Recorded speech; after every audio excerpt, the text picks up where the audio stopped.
Alright, in this video I'm going to show you how I outline for a novel. Oh my gosh, I just want to go start writing, but if I do this first, it helps me write so much better, faster, and have to do less editing. So, let me show you how I get into it.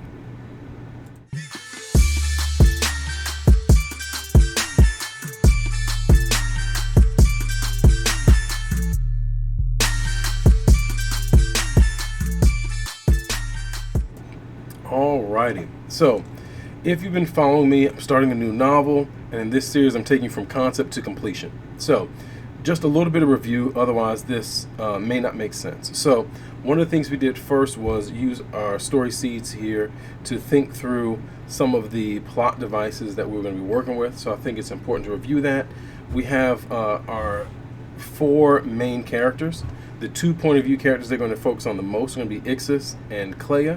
Volundir is going to be kind of a antagonist who we will also have as a point of view character. With Ixis' sister, Ehine, she will make an appearance as needed, but we're trying to figure that out now. So Ixis really is going to be escorting the queen to a northern settlement. He feels indebted to her. He does that because she saved his life after he murdered 2 guards. He wants redemption. His fellow warriors demolished her fortress, and he kind of feels a bond with her. They both experience some grief, loss, and they want power, have power, but it's come at a cost for them. Clea, the queen of the Ergenin, who is queen although her fortress is gone, so she's going to be kind of in this crisis. 2 things that are true about her is that she wants to reestablish control over the Ergenin people and lands. So she needs, one, a place to do that from, but also needs to make sure she has power and army. And she wants to assimilate elemental magic into her army. She's hoping Ixis will help her with that. Her fortress was destroyed and her nobles revolted. So she had a few problems going on in the first book. She wants to consolidate ancient power, the magic that they're using, the elemental magic, with her military might, some of the technology of their day. And she wants to shape her world according to her dreams of a united people. But unity, maybe assimilation on her terms, might be more accurate. And then we have Volundir. This is the former captain for the slain Prince Patraz. He intends on creating a new monarchy. I'm not sure if he wants to be king or if he wants to crown somebody else king. Maybe we can work that out as we kind of brainstorm here for our plot and outline. He was exiled for loyalty after the coronation, so he was loyal to Patraz and was exiled for that, banished for that. He believes that Clea usurped the throne, and he sees retribution as his duty, right? So that's what we're kind of working with today. So let me show you how I go through and create this process. I'm going to slide through here to one of my earlier sheets. Yeah, here we go. So, oh dear. Okay, there we go. And so here's my Word document, and I'll kind of walk you through. So typically, I have found for my writing that I like a lot of characters, so I have to limit myself to no more than 4. I've tried to do less than that, and it never works for me. I always want to add somebody else in there because there's something that's happening that only they can really tell their story. So the first book in the Elemental Covenant series, and that's a placeholder name, please don't hold me to that, I'll figure out the name in a little bit. But the first book, we had 3 main characters. It was Thandin, Thandin, Clea, and Nasrin. And Ixis was a supporting character at a point of view in a few chapters. So I believe that 4th person, in this case Ehine, will be the person that will bring it if we need to. She's really going to be our connector to the larger world and making sure that the people from the first book they know what's going on in the second one. So our main character is going to be Ixis, Clea, and Volundir. Okay, so that's what we're working with here. So typically what I'll do in this case is really begin to think through, and I've gone through a number of iterations with my outlines. This is the one that I found works best for me. Now here's the thing about outlines and writing processes. As far as I can tell, no two writing processes are ever the same. So you need to find out whatever works best for you. So what I do is I'll list my point of view characters, so that way I can make sure I'm staying accountable for how many people I'm trying to get the reader to remember or be able to navigate, because everything should be shaped by the goal, and my goal is going to be creating a reader experience that's enjoyable. So you can't have too many characters. 4 might even be pushing it, but typically I think it's good enough where you can keep up with that many once you get started in the story. Supporting characters, there will be some more, but I know Ixis and Clea will be in scenes together, so I can have them dialogue and play off of each other. I don't necessarily want Ehine and Volandir playing together in chapters. It might complicate the plot a little bit much. So for that reason, they may cross paths, but they're not going to be in dialogue with one another throughout the whole book. So for that reason, Volandir needs somebody to talk to, so he needs to have a co-captain. Ehine, she will have to do something, but we're not worried about that yet. We'll bring her in as needed. I'm going to aim for 3, but I'm probably going to bring in 4. Anyway, so once I get that done, now the first thing I have to do is, okay, where is this book starting? Like, what am I starting with? What is my kind of inciting incident? Where's the action I'm going to drop people into? This is book 2 in a trilogy, but so that's my first thought. Okay, what are we going to be doing here? And I think what I want to do is use kind of this social locator to help me figure out where I need to start the story. Because in my head the story is continuous, but that won't work for a novel. I got to pick a place. So the first thing I need to do is actually figure out what's the moment, right? What's the thing that's going to get this story started? So we had the big battle, right? And now we ended the book with Ixis, Clea having to flee because her nobles revolted. Her fortress was destroyed, and Ixis is escorting her to a place where she hopes to find power. So I feel like the emotion that we're trying to capture here is really one of defeat. What else? We have fleeing. That's not an emotion, but go with me. We have defeat. We have fleeing. Hold on. I have to keep switching back and forth between these. I want to make sure you all can read this. All right, so we have one emotion is defeat. We'll just say fear. That will replace, if you're fleeing, you're probably in fear. What's another emotion that might be good to start with? Let's see, defeat, fear.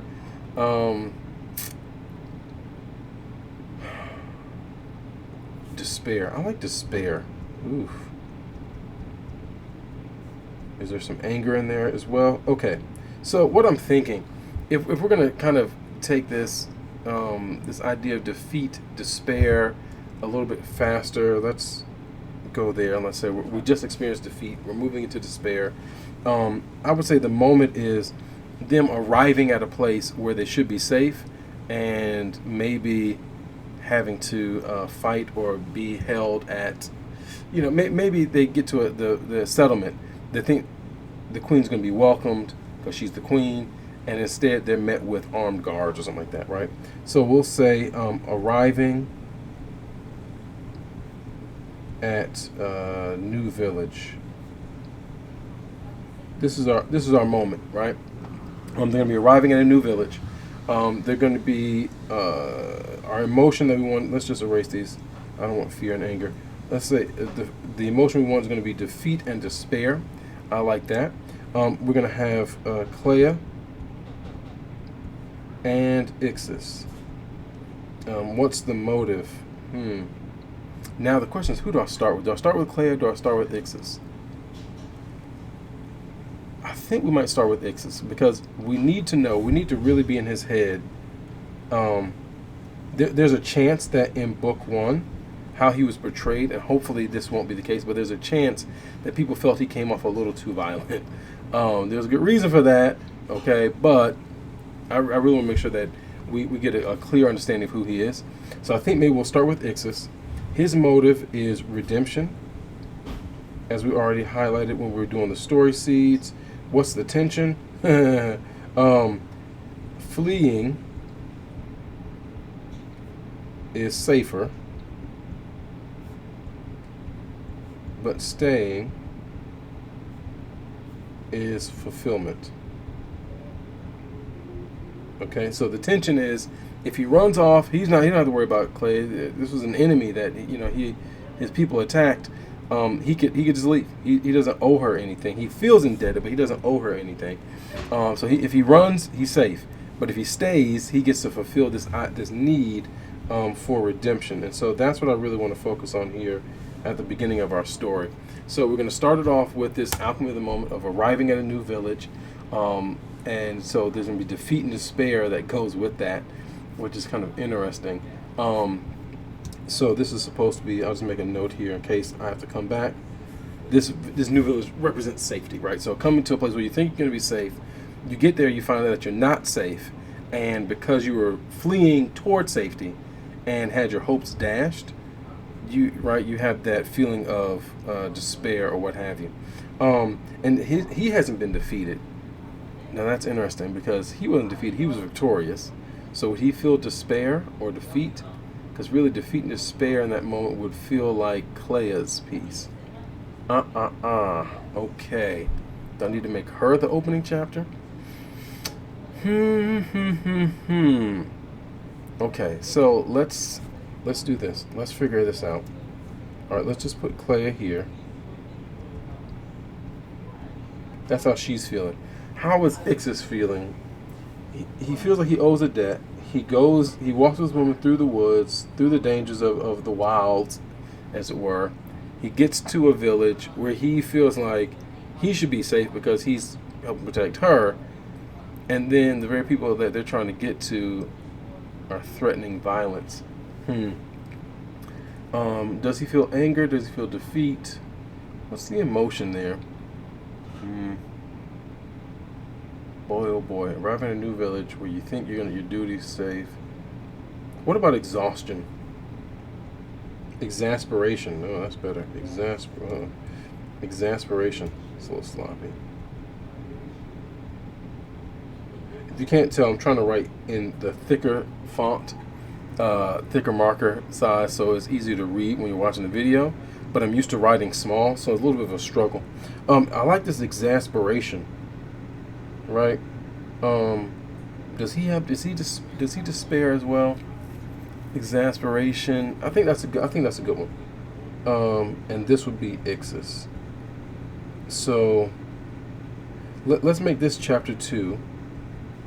Because I think I do want to start with Ixus, and we'll make this chapter 1. Okay. So boom, boom, boom. So we come here. Ixus, this is his arc. Why am I drawing this arrow? Who cares? So we have Alchemy. They're arriving at a village, represents safety, and when they get there, they find they're not safe. So the emotion Ixus is feeling is exasperated. He's like, this is ridiculous crap. His motive is he wants redemption. And he thought he was done, right? He thought he was done in this moment. He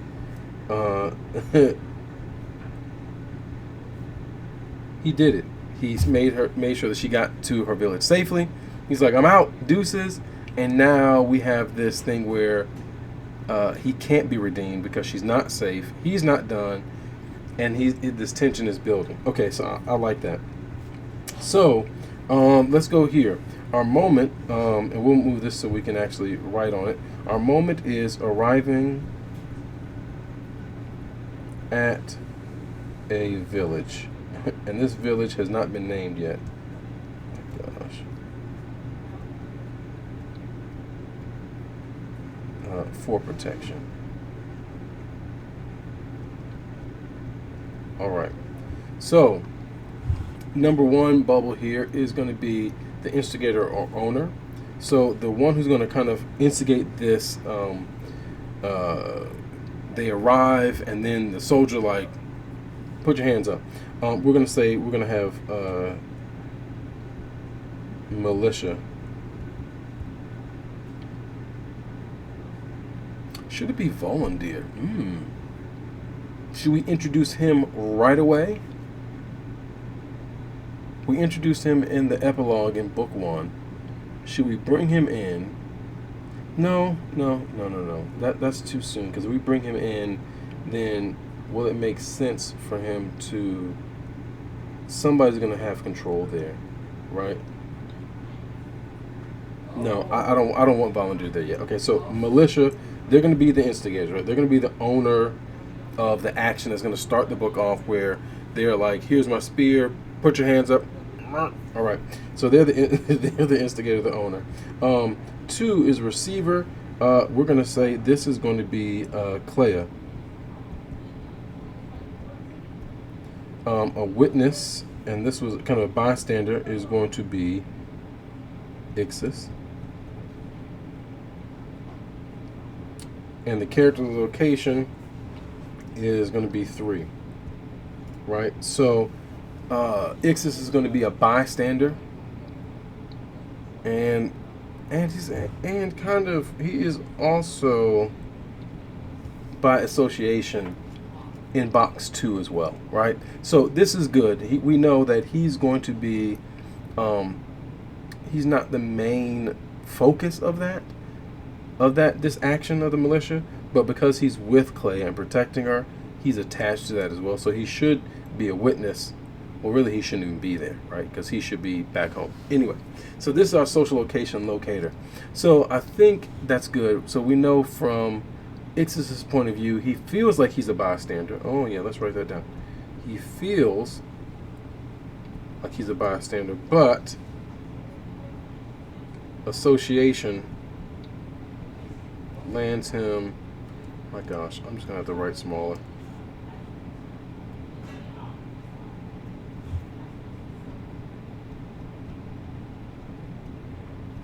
Association lands him in a little bit closer to this event than he wanted, and even understanding that I think is great. Is going to help me with that, because I think what I want to do for this is this motion of him believing he's in one place and finding out he is in another is going to mirror what Clea is going through, where she believes she's safe, she finds out she's not. He believes he's done, he finds out he's not. And so I think that's kind of building up a great first chapter. So let's go back to our outline and begin to put in some of the pieces here, right? So village arrival, and that's not going to hold. I'll change it later, but I don't want to get stuck on the details if I don't need to.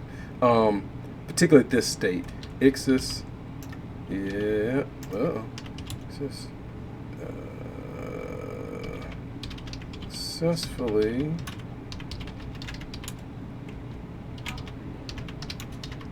to safety, and we'll put parentheses around that. She's not really going to be safe. Boom, boom, boom. All right, now what I do here, if you notice these colors, this is something I've done recently where I am, oh, that's not right.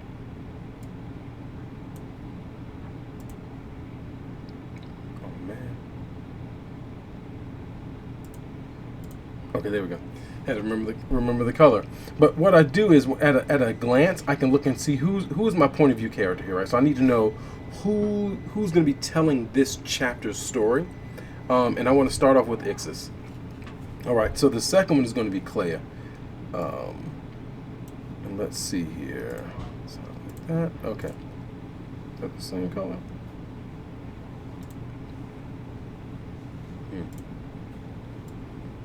Doesn't look like it. Whoops. Oh my gosh.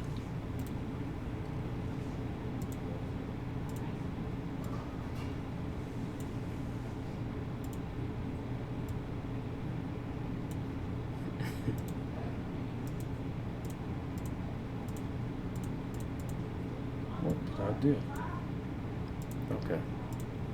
We'll just pretend like it is. Let's keep moving. All right, village arrival. Ixis successfully escorts Clea to safety, and then we know that doesn't work. So we go.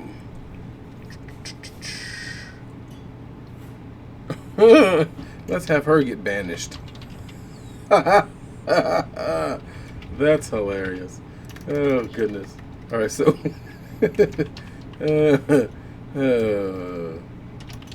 is kicked out of the village.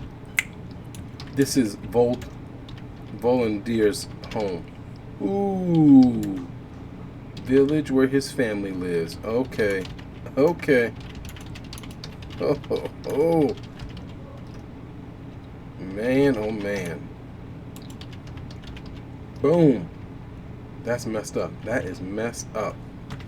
So they're mourning the loss of so many people, and we'll bring in Volandir that way.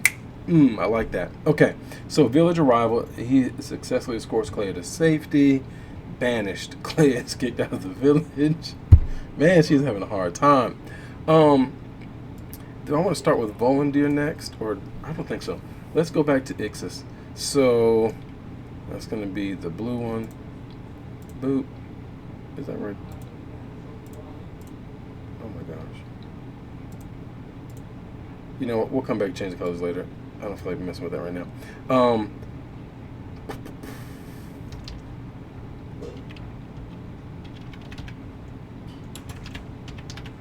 Escort duty.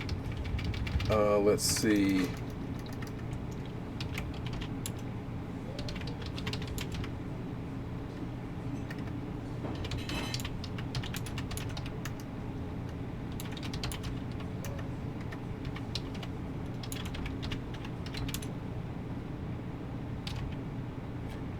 Barter's with him. Okay, Ixis sets up on his own. Don't want her to follow. Barter. Let's barter. Barter / demand. We'll play around with that. That he continue protecting her. I'm not sure about that. We're gonna have to talk about that. I need to figure out that. I'm not sure if that's how I want her portrayed. If that makes her seem extremely weak. So I'm gonna have to play around with that. I don't like that. Let's see. Existence on his own. What does she have to offer, right? Like, what does she? Can she demand something from him? Not really. He said he did what he said he was going to do. What would she use to leverage that information? Okay, I think maybe what he wants is peace. If she doesn't get control of her people, they won't have it. Okay, bargains with peaceful future. I like that better. That feels better. Keeps both of them with some power. Okay.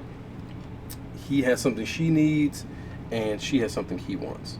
So I like that a lot. All right. So, and this is bothering me that I can't change this for some reason. Oh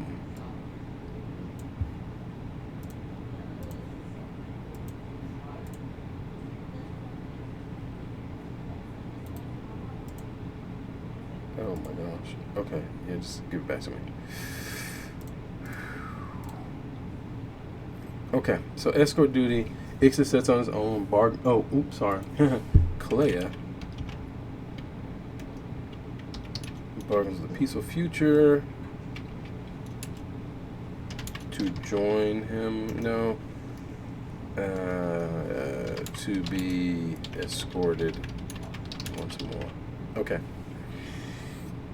Let's just say again. All right. So, okay, and then we have, let's see here. Let's switch back to Clea now.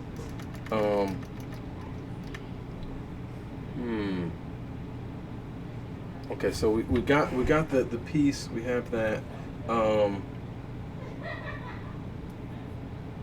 Somebody needs to chase her, right? We need to have a war scene right away. Militia. Chase. We don't know. We'll get to the titles later. All right. We got the militia chasing them.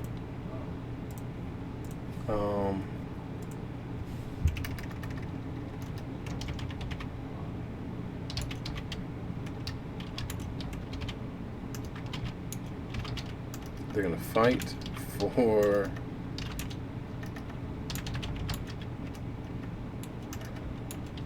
their lives. And where do they go? Flee to... Oh my gosh, do I want to introduce... I think I do. Flee to... Oh, you have no idea what I'm thinking. Sorry. Let's see. We're going to add some more. Oh, this is going to be so good. Okay. Flees to the village of...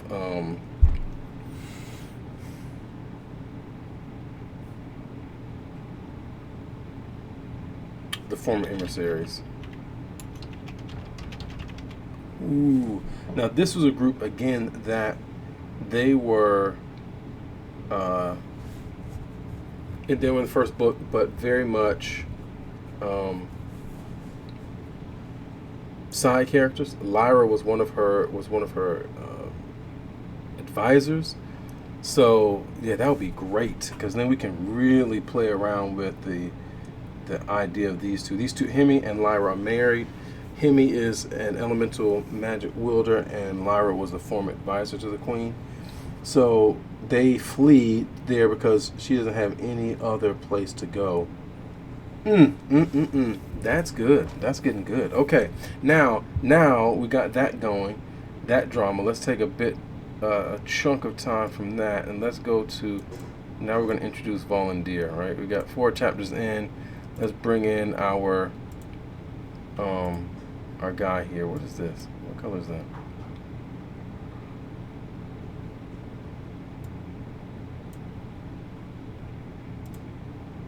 Oh my gosh.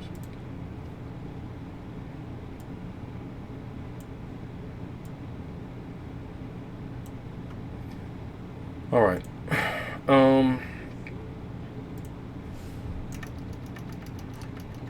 So we have Volundeer who went south.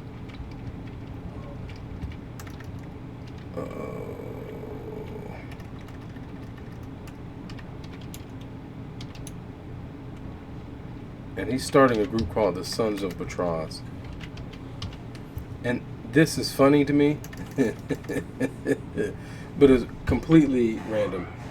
SOB, I know, but it's really, that's not what it means. It's just the Sons of Batraz. So Volundeer looks for recruits and deepens the legend of Batraz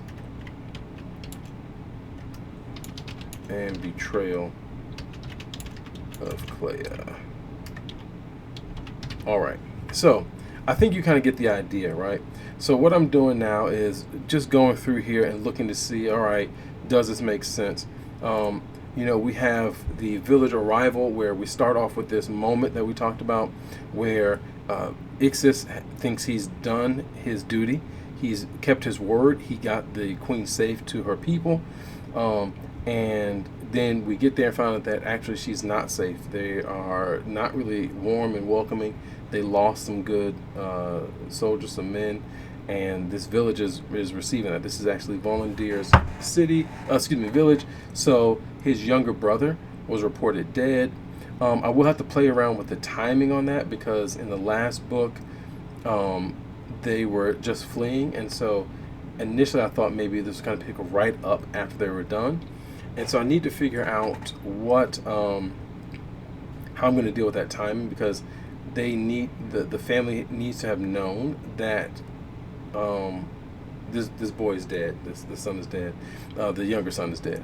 Oh, and she also banished the oldest one. Ooh, I forgot about that. That's right. Wow. One son. Banished. The other died in battle. Oh my gosh. So even if, yeah, so we really have to work on time here, right?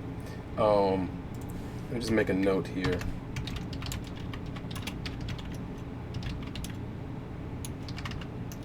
I need to figure out how long they were after that last book. All right. Anyway, so you can see kind of the process that I'll go through once I get this done.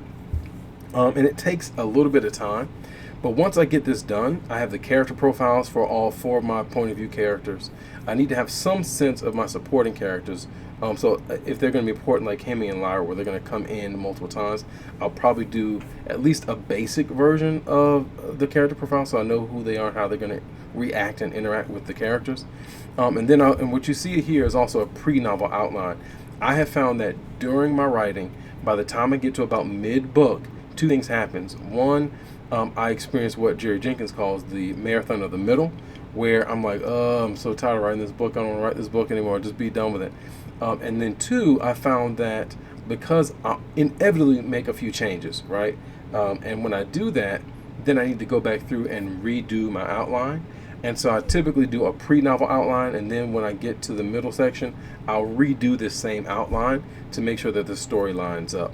That's why it's not too detailed, because I've done really detailed outlines in the past, and then anytime I've made a change, particularly early on, that impacts everything else that comes after it, and it's a real pain in the behind try to write all that down, keep it straight, and make the adjustments. So this way is easier. It gives me an idea of what I'm doing. It's kind of like a beanpole that I can wrap my ideas around.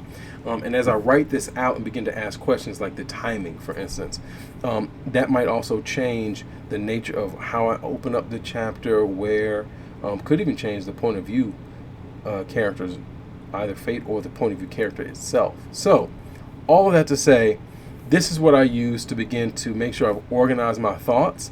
And I'll stop here because, 1, I don't want to give all the book away. 2, it's definitely going to change before I get there anyway. But I want to get to writing. So, and for me, I might stop here and at least get that first chapter written. There's really no right or wrong way to do this. You can do this before every time you write. You can write a chapter, you can knock it out and do it all together. Or even if you're somebody who kind of writes by the seat of your pants, you can think this way as you're writing the novel, right? What is the next step? What do I need to do from there? So anyhow, hopefully this was helpful or at least interesting. So thanks so much, and I will see you all in the next video. Take care. Bye. Oh, and go write.